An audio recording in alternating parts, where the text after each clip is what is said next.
আমি আর কি বসবো এমন সাধু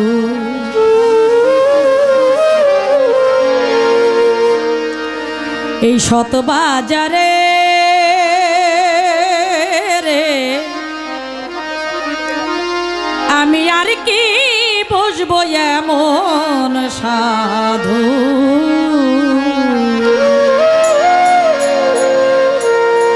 সাউন্ডটা প্রথমেই ভালো ছিল হ্যাঁ এখন সেই নাকা নাকা মতো লাগে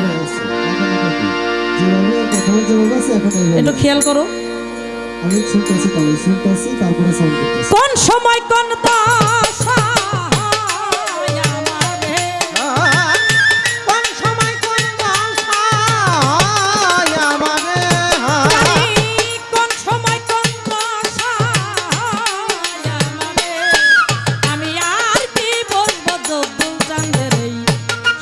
সভাতে আমি আর কি বলবো হাসবো তাদের সাধু সঙ্গতে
সাধু সঙ্গতে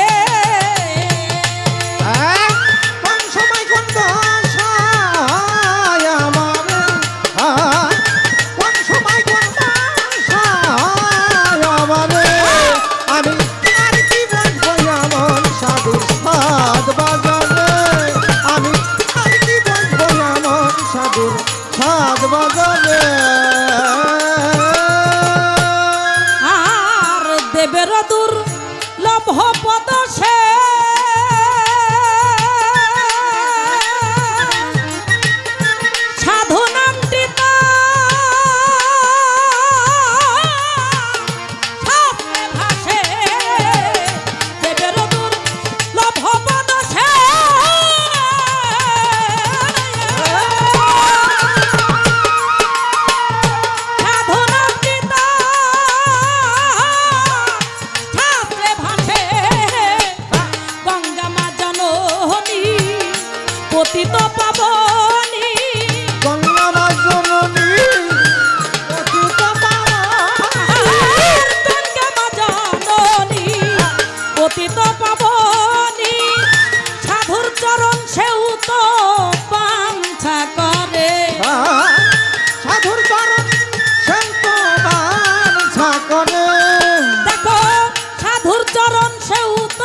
সাধু সঙ্গতে কোন সময় কোন দশায় আমারে কোন সময় কোন দশায় আমারে আমি আর কি বলবো এমন সাধুর সাধ বাজারে আমি আর কি বলবো যদ্রু কাংসাইয়ের দরবারে। দরবেজি লালন শাহ বলেছেন, না জানি কোন সময় কোন দুর্দশা ঘটে আমারে, আমি আর কি বসবো, আবারও কি বসতে পারবো এমন সাধুর সদবাজারে। দেখেন দরদি, আমরা সেই ঝিনাইদহ জেলা মহেশপুর থানা থেকে আসছি, যাদবপুর বর্ডার, একেবারে ইন্ডিয়ার পাশে। সেখান থেকে যে বাবাজান জব্দুল চাঁদের উদ্দেশ্য করে আমরা এখানে আসছি, আসার মাঝে কোনো দুর্ঘটনা ঘটলেও ঘটতে পারত, কি দরদরা, ঠিক না? এমনও আমাদের ভাগ্যে লেখা থাকতে পারত যে সড়ক দুর্ঘটনাই হোক, যেভাবেই হোক, কারণ নিঃশ্বাসের তো বিশ্বাস নাই, যেভাবেই হোক আমাদের কোনো দুর্ঘটনা ঘটলেও ঘটতে পারত। কিন্তু সেই দয়াল চাঁদের, সেই জব্দুল চাঁদের কৃপা দৃষ্টি, হাসমত চাঁদের কৃপা দৃষ্টি, আপনারা যত সাধু মহোদয় আছেন সকলের কৃপা দৃষ্টি আমাদের প্রতি আছে বিধায় আমরা সসম্মানে কোনো বিপদ ছাড়াই এখানে উপস্থিত হয়েছি। তাই আমার কপালে যদি লেখা না থাকতো কোনো মতেই এখানে পৌঁছাইতে পারতাম না। কপালে লেখা আছে, ভাগ্যে লেখা আছে, তাই আমরা সবাই আপনাদের দর্শন পেয়েছি, না কি বলেন দরদিরা? তাইতেই মহাজন বলেছেন, কোন সময় কোন দশা হয় আমারে, কোন সময় কোন দশায় আমারে কোন সময় কোন দশা হয় আমারে, আমি আর কি বলবো এমন সাধু সৎবাজারে, আমি আর কি বলবো এমন সাধু সৎবাজারে, আমি আর কি বলবো, আর কি বলবো, আর কি বলবো হাসমত চাঁদের এই সাধু সঙ্গতে।